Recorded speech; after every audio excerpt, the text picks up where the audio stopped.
Hey everybody, welcome to week 8 live Q&A. You made it. You're here. This is it. It's 8 a.m. It's nice and early. We're starting the day off here on the West Coast together. If you're anywhere else in the world, it's going to be a different time frame. If you're just catching up to us, it could be any time. Thank you so much for taking the time to watch this if you're just catching up to us. And if you're here live, thank you so much for joining us. I see 2 viewers have already found us. I'm going to do my usual thing where I grab the link here and I pop it over in our group. So how are you all doing today? Feel free to comment in the comment reel and tell me how you're feeling. It's been quite a week. I'm glad we have power today. Otherwise, there'd be the sound of a generator in the background and the internet on this would be running off of my phone. We are live. All right, the link is there. It is posted. Okay, there we go. All right, very cool. I'm gonna actually pull that up and there it is posted. I'm gonna mute it. There we go. So that I can see your comments. There we go. Sheldon, how are you doing? Good morning. It's 10 a.m. there. Nice morning to you. Oh man. You know, I had to prepare a little bit. I had some bedhead action there, so it looked a little bit earlier, almost comically so. So I'm ready for you all. So I may look like I'm prepared, you know, I'm ready. All right, so 5 people have joined us. All right, well, I'm just gonna start in then. That's about how many people filled out the survey this week.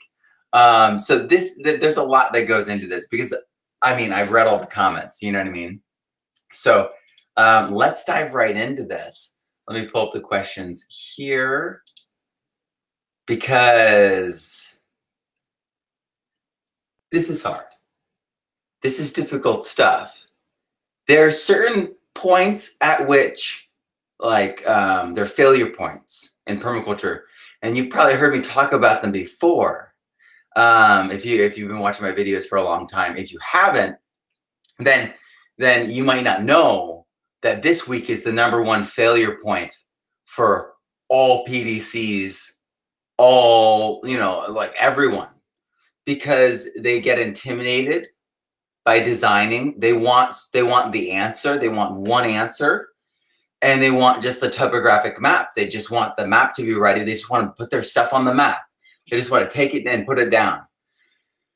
And what I would like to posit is that we need to get comfortable in this water to then understand how we can move.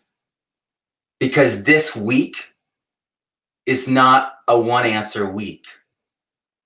This week is about getting used to design. And that's why it's so difficult. They're like, oh, topographic map. Well, that's like the first step. And it's like, well, which way are you going to make a topographic map? It's like, yeah. It's like we're opening up a huge door here. You could literally pay someone to give you a perfect topographic map and create one personally for you. And you still would have a lot of work to do this week. And we're really lucky. We're totally blessed in permaculture now, in my program, to have the Gregarians platform. Before this, we were stuck with the zonal planning, which is landscaping, not professional design. For running a farm, for running a ranch, for, you know what I mean? That's just landscaping, and it feels like good common sense, and it is, but it might not always work out that way. And what you might create adaptively running through the Gregarians platform and holistic management might look counterintuitive to a zonal planning logic. And so it's really critical that we dive into this water and we get used to the temperature. So what do I mean by that? Well, there won't be a one-size-fits-all answer in anything that we look for. Not only that, it goes way beyond that. You're not going to want your first design. Your first answer is going to be wrong. Your first instinct's going to be wrong. Your rushed, shoot from the hip kind of guess is, of course, going to be wrong. Only through protracted observation, as quoting Bill Mollison, do we arrive at actual design insights. And that only really comes through iteration. So doing the designs over and over and over again. But how can you do a design over again? Well, if you follow the librarian's platform, there are certain deviation points and there are certain fixed points, right? Because if we look at, the keyline scale of permanence is where it all began, but this is the textbook that I'm in. But if we're looking at this climate, that's not going to change, but you could add microclimates, right? Geography, that's not going to change, but you could be building earthworks. The path of water is not going to change, but you can become more creative with it. The access, that's going to be directly correlated to your water and your geography.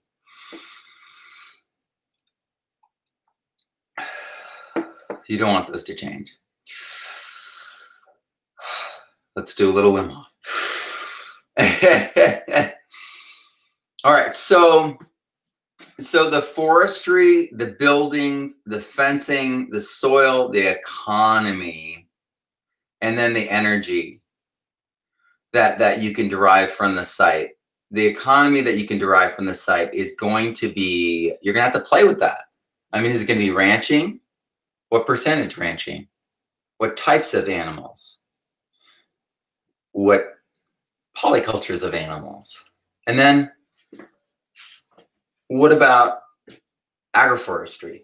What about annuals? What about just trees? What about a succession of agroforestry into pure forestry, into lane grazing? You know what I mean? Like all the different, like run the numbers, because you can, once you have things mapped out using keyline geometry, like we talked about in that video, where you're actually going through and mapping out the landscape in such a way that you create a grid.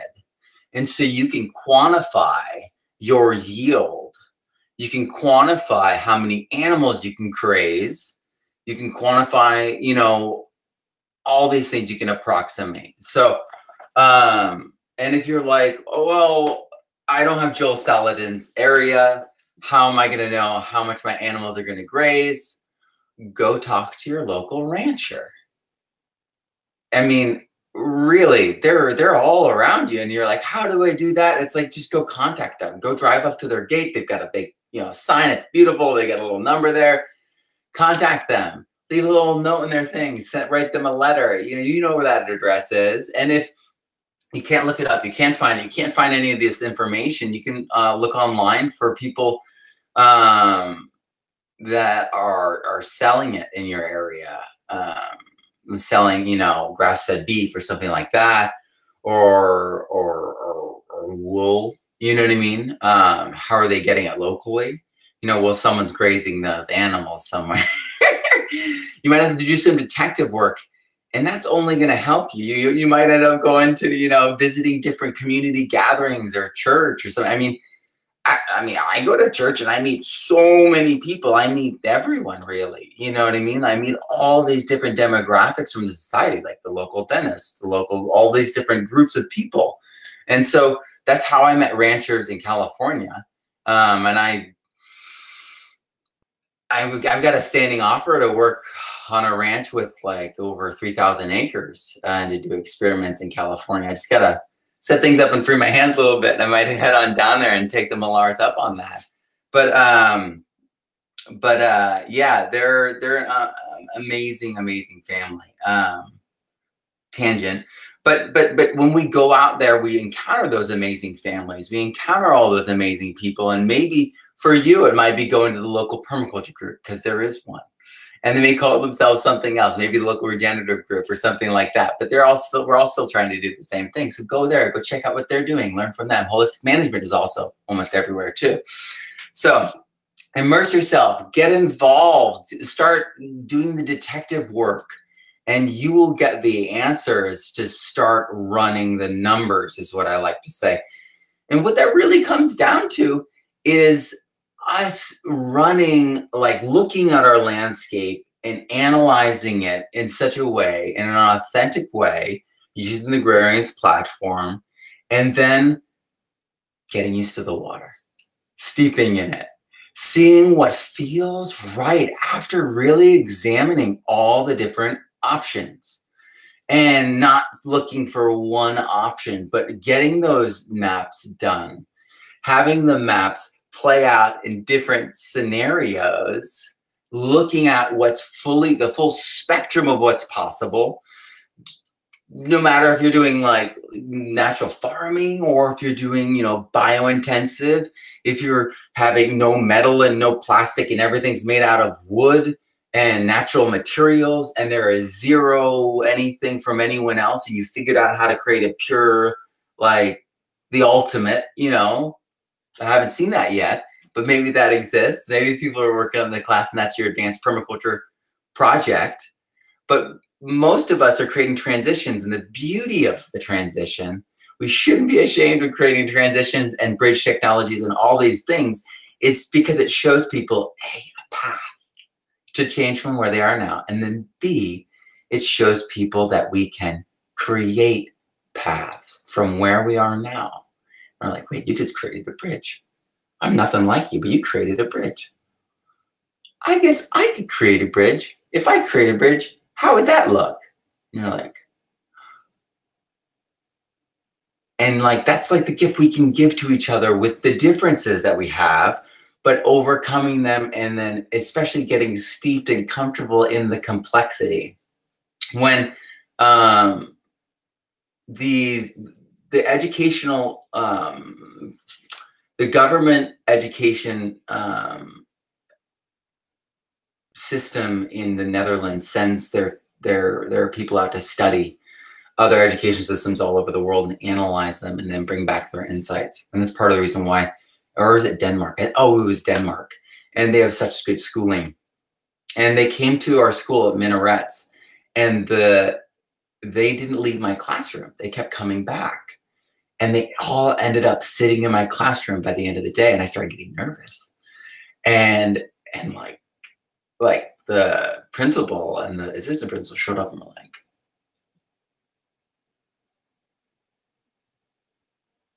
and they like came in and sat in and were like, okay, Matt, you've got the ball. Let's go. Like, and they know my classroom. They know, and at the end of it, I like pulled one of them aside and I was like, you know what were you guys checking out? And they were like, you teach the most like we do in Denmark. You're very comfortable with chaos. And I was like, this to me is it. It's being able to lower our irritation levels, lower that, affective filter, and to be able to see all the different variables and to begin to grow comfortable with them. And whether they're people or whether they're elements in a design, only when we grow comfortable with them and they become familiar can we really see where they can fall and where they're most natural. And that comes through the reflection part. So no matter where you are in your design, understand that you're going to grow so much from doing it over again and over again and over again. The iteration is going to make your design super powerful. And guess what? If you don't do the iteration on paper, you'll just have to do it in real life. And it's expensive when you have to move a fence. It's expensive when the water system that you set up is inadequate to the new task that you foresee. It's inadequate. You know what I mean? Like we need to apply that long-term, long view thinking that holistic management gives us, within the Regarians platform, and really see how this is going to play out. Like, how is this landscape going to support us on into the, like, we can't arrive at a quick answer. And it's going to take tinkering. I think that's a number one, reason why I don't do the, the flash consultation when you're like, I'm here for an hour, do this. Duh. I don't do that. I don't do that and charge huge amounts of money and all that. I don't do that. Instead, I want to empower people with education, have them steep in the complexity with me a little bit, and get used to like empowering themselves so that they feel that because the truth is they are that regenerative force of change. And when they take responsibility, when they are the designer, when it is an extension of their imagination, and then they see their imagination grow out in the world and cause regeneration. I can't give you that feeling. Only you can give you that feeling. And that's what I want to give you in this class. I want to give you real, authentic empowerment. So when you're thinking critically, it's actually thinking critically in the Bloom's taxonomy. It's not analytical thinking critical, where you're like, well, this information says this and this information. You're beyond that. You're actually doing it. And you're like, well, when I applied it, I saw that. It's like, that's critical thinking. And you're like, and next time I want to, because it's after application, it's after the authentic side of things has gone into play. And that's when we are really engaging those higher levels of thinking. So that's why the course is long. That's why we have so many opportunities to design, so many opportunities to tinker, to tweak, to ask questions, to apply different lenses of looking through our property and other properties in the world and other contexts. Because understanding how things happen in the dry, understanding things happen in the wet, gives us this fluency of understanding. Because on every site, you're going to want places that are dry and want to understand their properties, and you're going to want to have places that are wet and understand their properties. So the fluency throughout is just so critical. All right, so the first question is about Daniel Halsey's wonderful map on page 25 in the workbook, which is also in the frameworks chapter in the textbook. And if we look at it, what's so cool about this is that very quickly you recognize that it's a part of a series. So this is one, and then this is two. And so they're like, what software is this? And I'm like, well, that's Daniel Halsey. That is, hold on, let me get his book. His book's really, really cool. You might recognize his design work in here as well. Let's see if I can, yeah.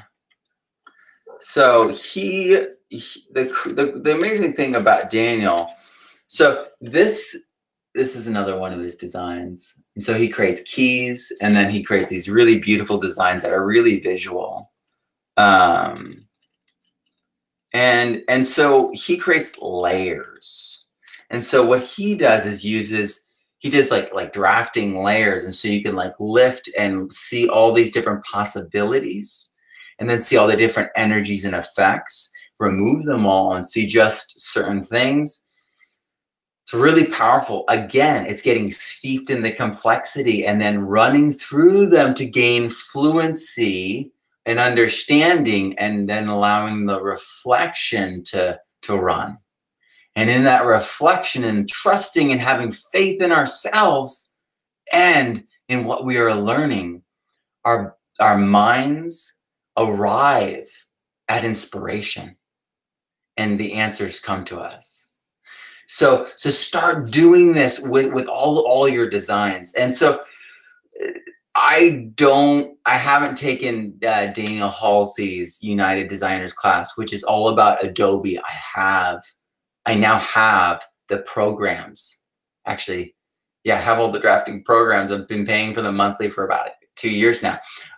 So I just need to like get into his course and dig into this when I have a moment and get better at designing myself so that all my designs start looking like Daniel's. Because it's really amazing. Once people go through Daniel Halsey's course, they immediately change with their designs. And you can tell all the people trained by Daniel. It's like this. And so like I didn't have time to take his course. I was doing all that stuff. And so I was like, Daniel, can you just let me borrow some of your designs? He's like, yeah, of course. Just sent him. Daniel's amazing. He's also one of the leaders at PRI USA. He's also Permaculture Plant Database. Yeah, Daniel Halsey's amazing. His videos are sprinkled throughout the course. He's an amazing guy. He's so supportive, but he's also a little bit like Rosemary Morrow, where they're like all over the world serving at the highest level. Whew. I just talked to Rosemary Morrow this morning. She looked over my teacher's guide and gave me glowing remarks. So I'm really excited. She is the most qualified teacher in permaculture. She has, graduate level education and master's degrees in I think 4 different disciplines. When we were working on definitions in my first book, she was like, well, do you mean the chemistry or the biology definition? Because they are different, Matt. And it was like, whoa. Because she's trained as a teacher. She's been teaching for decades in so many circumstances. And so it's so much fun talking to her because I love her. I love her on like a very deep level. She is such an important person that has given her life to humanitarian aid using permaculture. And yeah, she's a contemporary of Bill Mollison, except she didn't slow down. She's been going this whole time, and she's not been tooting her own horn, and most people have no idea who she is. And she has taught more people permaculture than anyone. So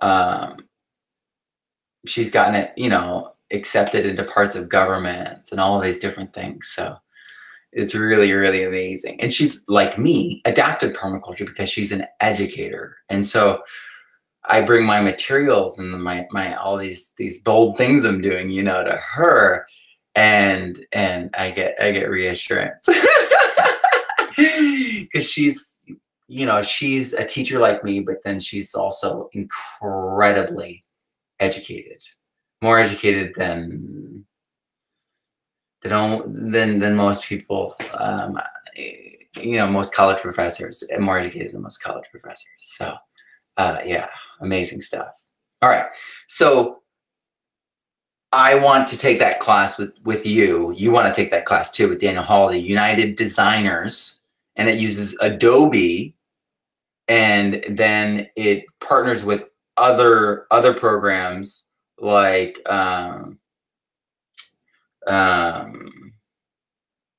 it partners with other mapping programs and stuff like that. I forget off the top of my head what exactly they use. I want to say GIS, but that might be wrong. Can't remember everything all the time, Matt. So, but yeah, I just have a huge amount of love for his work, for his, he is really precise, and we need people like that. So we need like the Fukuoka, where everything's loose, where there's no fixed lines or maps. And then we need the other side where everything's super precise. You got the Darren Dohertys, we've got the Daniel Halseys, we got the brass tacks, we got the numbers, we got the quantifications. We can work with World Bank. We can work with, homeowners anywhere and in any context. And in between the two, the understanding and fluency between this allows us to apply really creative solutions to any landscape. So You know, that's part of the motivation. All right, next question. How to make myself follow the discipline needed for good planning? Well, I would say skip on ahead to the Regenerative Entrepreneurs and Experts course week 1 and start doing the techniques in the first half of that video. I would start, or video series, I would start doing. So starting your day, priming yourself during the day, and you know, closing your evening in a way that primes your mind for the next day. And let yourself steep in that. Because that's the reality, is we have to like spend time paying attention to the thing we want to change or become in order for it to happen. We can't force things. We have to flow into things for it to naturally accrue properly. We can't force ourselves.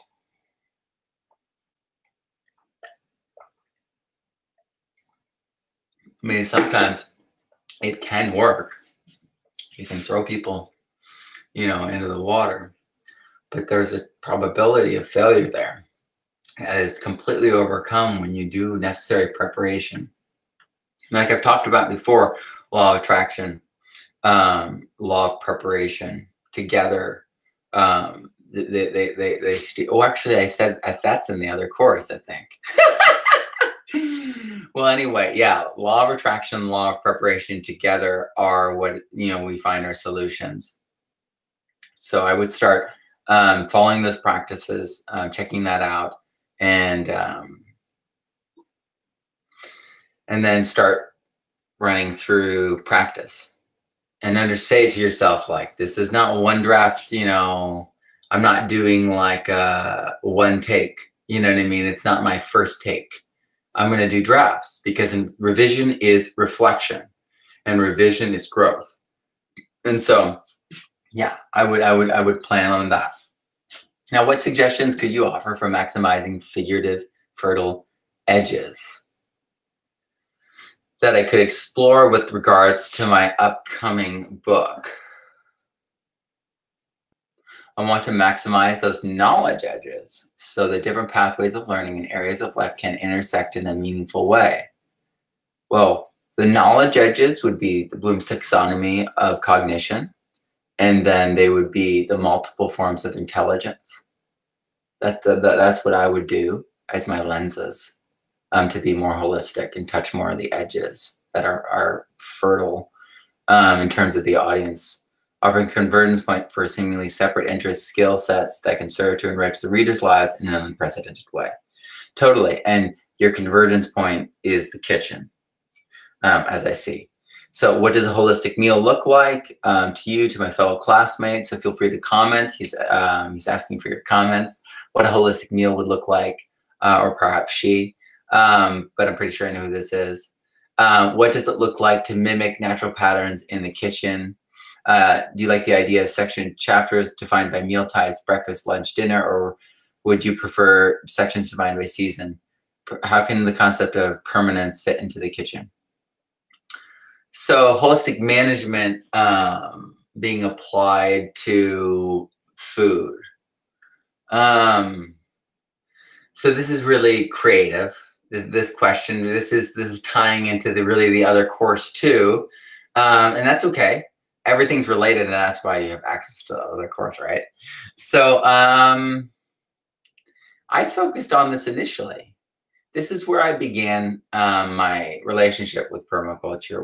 I'm a cook, and I am a seed-to-table cook, and I am an improvisational cook. And so I wanted to teach people how to improvise with food. And so I don't measure things. So yeah.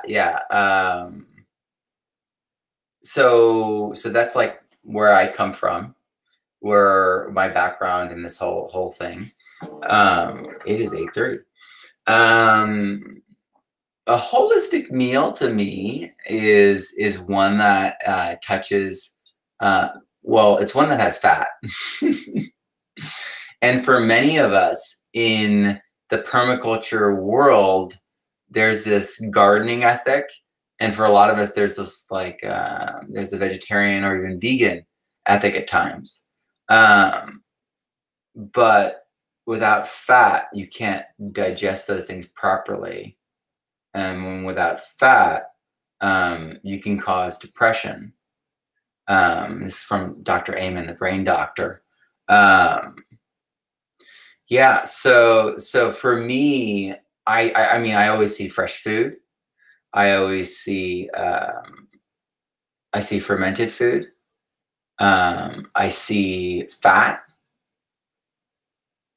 And then I usually see something like a dark green or like something like that. That's like high in protein or something like spirulina, like pills on the side or something like that. Or you know, I mean, it really depends on your climate and your diet. You could be, you know, having, you know, a vegetable protein, or you could be having a vegetable fat like avocado. You could be, you know what I mean, having you know, a fatty grass raised meat of some sort or something like that. But fat. And this is the number one thing overlooked in design is fat. And I know that sounds crazy, but let's break it down. I just said avocado. How many people can grow avocados? I just said, you know, grass-fed meat, fat. That's pretty unique.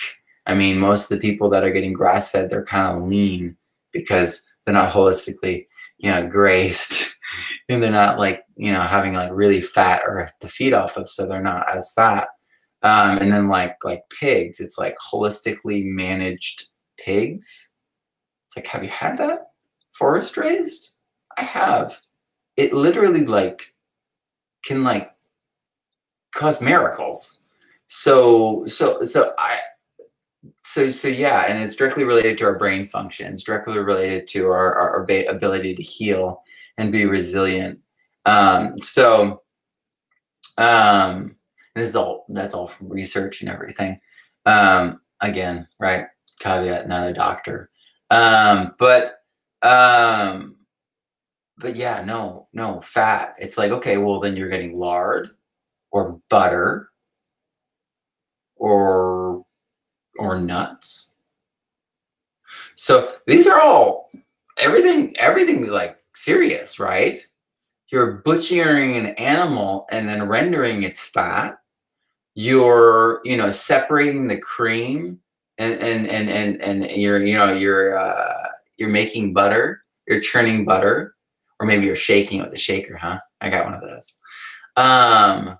Or you're growing a lot of nuts, and the nut fat or an oil has to be processed and removed and separated. So every form of fat is a serious challenge. I know I'm on a tangent. I don't even care. This is for real. because like you want to talk about like the real deal when it comes down to food, it's fat. It's like you can live on like a high fat diet, you know what I mean, be very, very, very healthy. And you can have very huge problems on that low fat diet.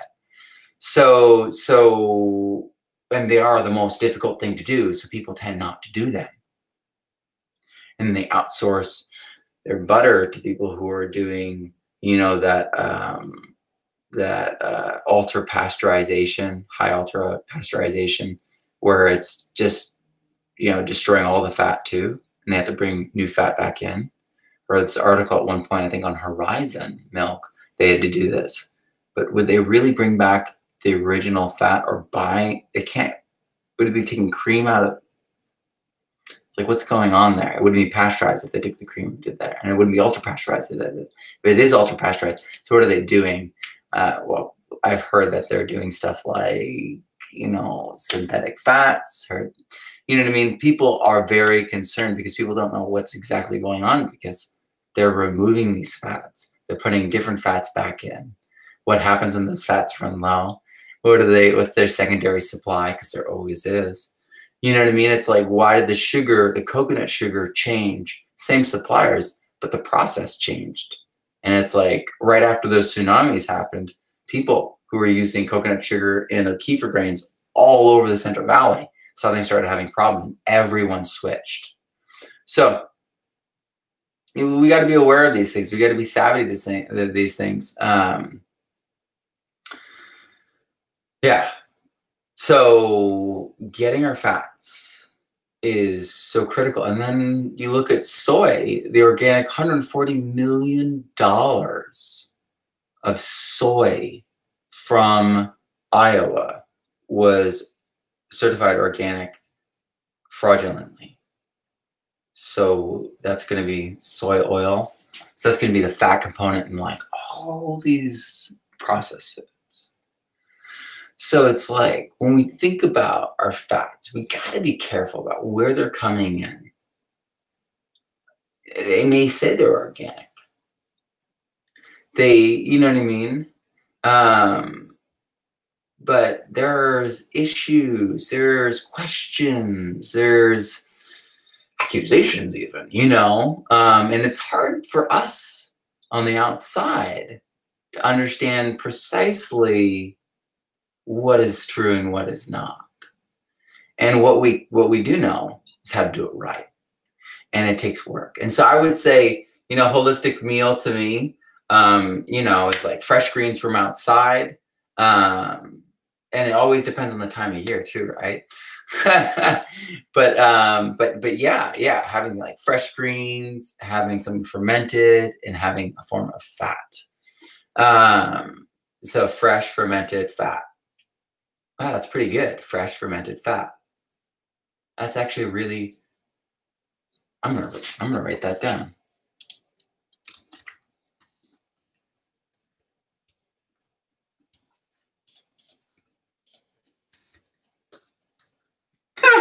Well, anyway, fresh fermented fat.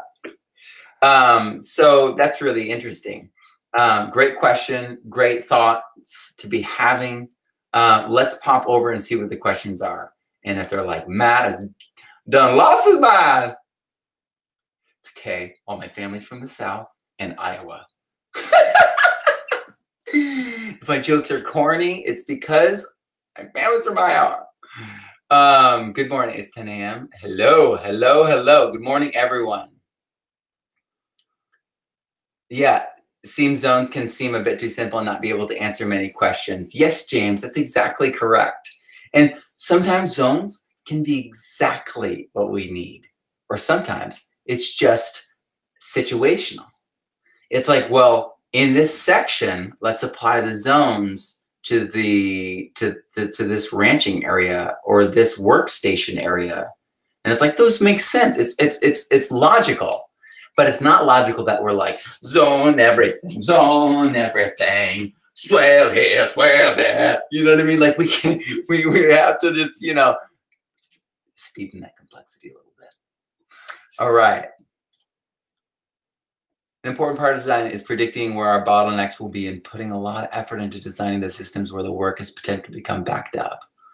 Ooh, Allison Mary, thank you so much. Neglecting that fact has caused us to go through so many redesigns on our farm throughout the years. Ooh. Often when we have those kind of like deep wisdom that comes from a place of having to go through those hard times. Allison, thank you so much for sharing. Yeah. So much of those bottlenecks are areas where our greatest insights are waiting. They're just locked up in that difficulty. But through that, reflection and then iteration and taking the time to go through things one by one and ponder each, and seeing how it all compares. Thank you so much for sharing. Yeah, Gavin echoes that. I love it. All right.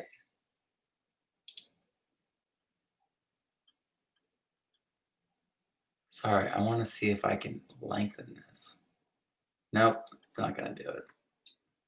Let's see if I can do this. Ah, yes, it is. All right, here we go. Well, I'm so glad you all are being able to catch the live. I love your comments. And yeah, so tomorrow, for any of you who are participating in regenerative entrepreneurs and educators and entrepreneurs and experts, keep changing that name, Matt. We'll be at 8 a.m. again. So if you like this time, I believe that next week is at 9 a.m. for this class on Saturday. So tune in for that. Fat is also essential for mineral assimilation too. Absolutely, Allison. Yeah, hemp is a great option too, for sure. Cold pressed coconut oil. I think hemp is a great option for those of us in the cold temperate. I think hemp is a huge, great option because it gives you so many seeds. We just need to get dehullers, dehulling machines going for like on the small scale. Yeah, coconuts, that would be great. Actually, did you know that you can do coconuts even up to with like Chilean wine palms who have coconuts that you can do coconut, they're smaller. You can do coconut water with even in Central Valley, California.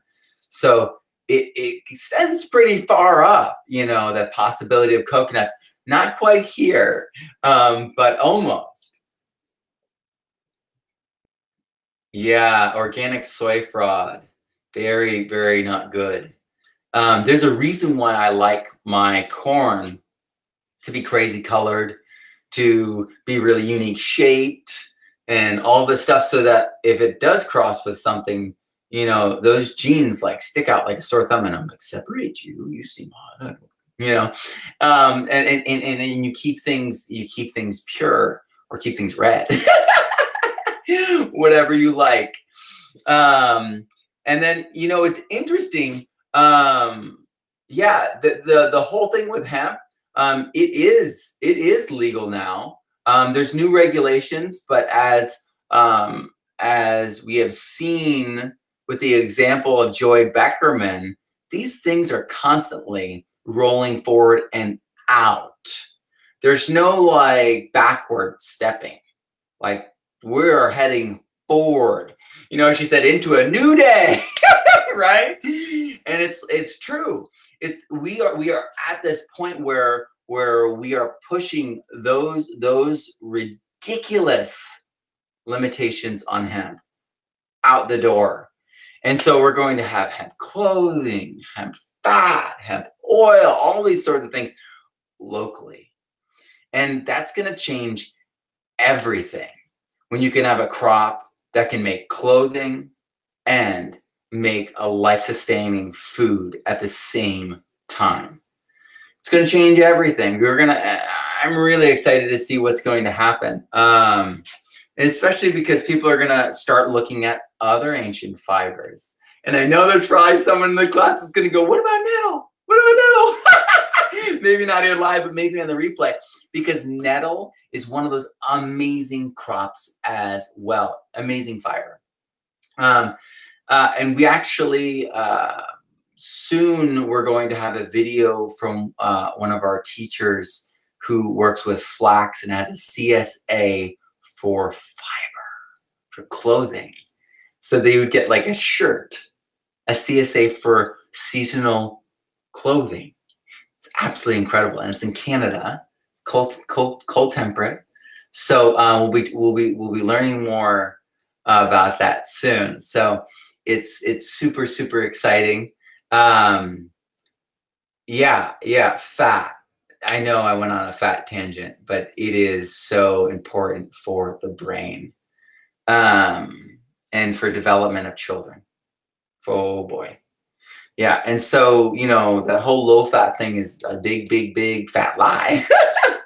And we need to have healthy, good fats in high amounts. No matter what our diet is, we need that fat. Yeah. Awesome. Awesome. Well, thank you so much for participating. Yeah, my dad's jokes growing up were very corny, James. It might come out. Um, yeah, and yeah, I should put up a picture someday of what my mom's smile looks like, because then you guys will be like, oh. Um, but yeah, I'm definitely a product of where I come from too. All right, so I'm excited. I feel like non-food-based CSAs are the future.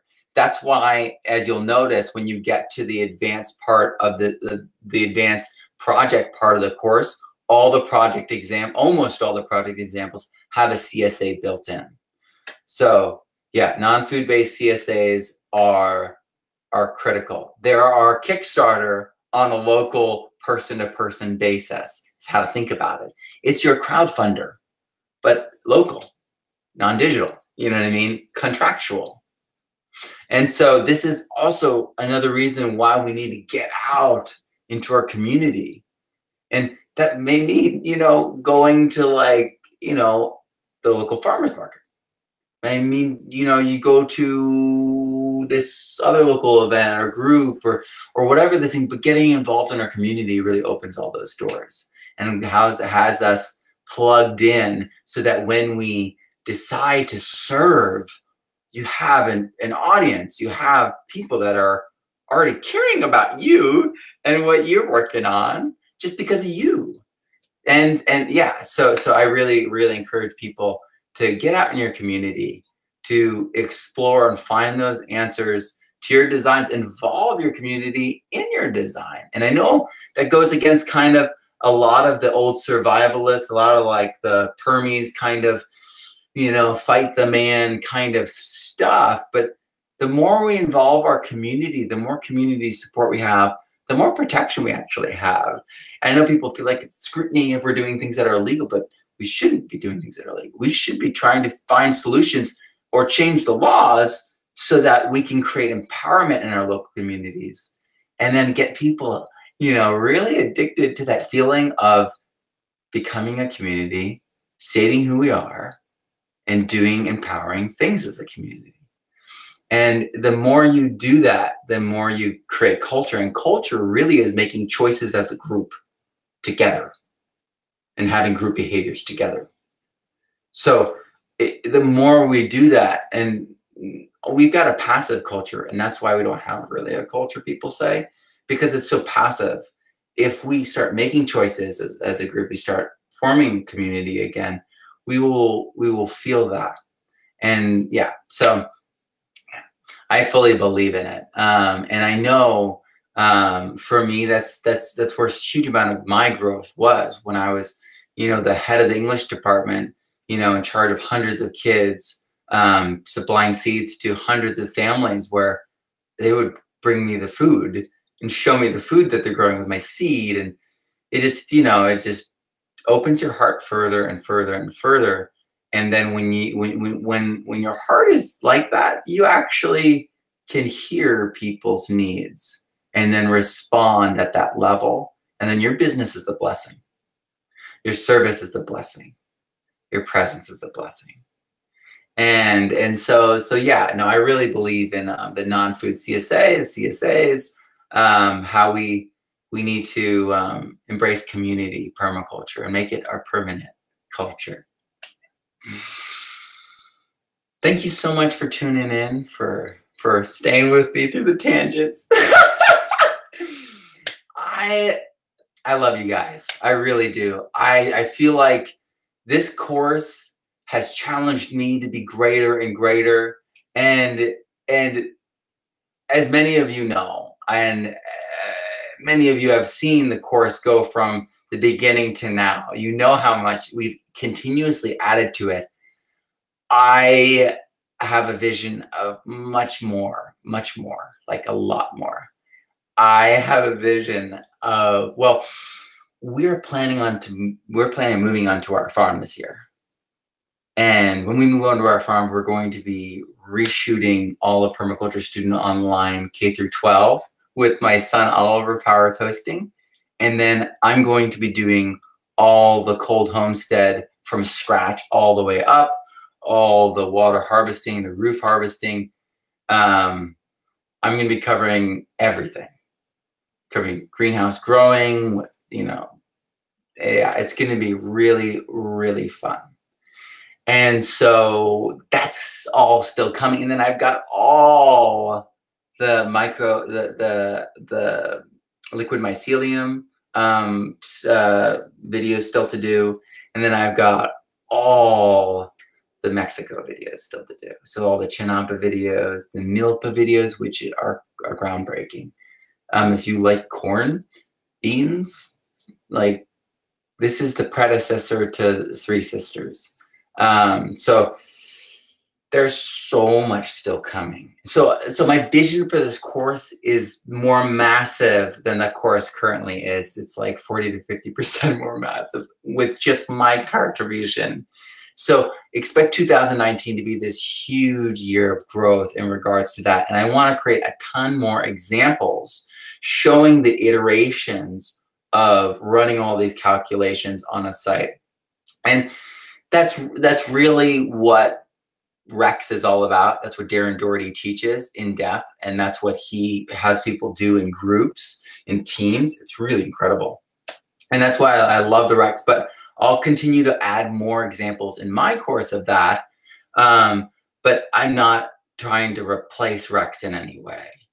Darren, I love Darren. Darren's like a father figure. Yeah.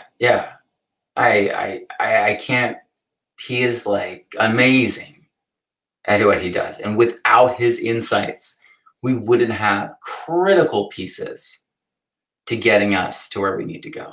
If we just had zonal planning, if we just had on contour, any landscaper, any guy who works with earthworks would like shoot holes in the things I was talking about. And so it's really, really, really just critical to have his experience, his understanding, and and his course is amazing. Yeah. And so I don't want to take away from that or anything like that, but I don't think I will, even by adding more examples of how to do it and how to run all those numbers, because he actually coaches you through it. You're doing it with other actual ranches doing it. Like all the people in Rex are actual like ranches and farmers, like they're businesses with like 100,000, 2,000 acres, so they're all big examples, large scale professional commercial examples. So I don't think that's going to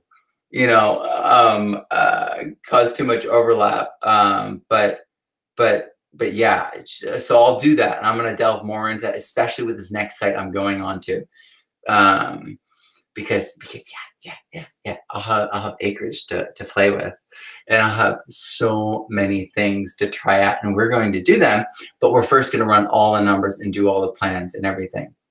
So get excited about that. And then also know that all these courses, that like Elaine, Darren, and Peter McCoy are offering, do go deeper. There's always a deeper level, because what those teachers are reading is what they're actually, drawing together and being able to teach from.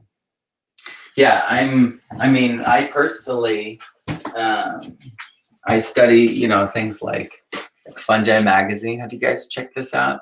This is really awesome. And then I also, just to keep on the beat of what's going on in the world, I read Nature, which is the International Weekly Journal of Science. And some of the things in here are over my head. Some of the things in here are, I would say are unethical at times, or could be unethical if misapplied, you know what I mean? But yeah, we're all researching and we're all trying to bring this information to you all. And it's always this constant level, constant progression of growth. All right. Thank you all so much. One last tangent. All right. Well, thank you so much, especially everyone for being so insightful and participating. Thank you, Gavin. Thank you, Ami. Thank you, Allison. Thank you, Abundance Homestead. Thank you, Sheldon. Thank you, everyone, for participating. Yeah. Fun Day Magazine is excellent, and it's really written in a way that's understandable. It's not. It doesn't go over my head like this can. Because I never took chemistry in high school or physics. I've self-taught those things, but I'm gonna fix that. Yeah, and like as many of you are probably going back and being like, man, I didn't get the education I needed, in college, and you're going back and studying, tons of intriguing things. I mean, I certainly am, and I hope you are, because it all applies and interconnects and provides new interesting angles. Thank you all. I will see you. Grow abundantly, learn daily, and live regeneratively.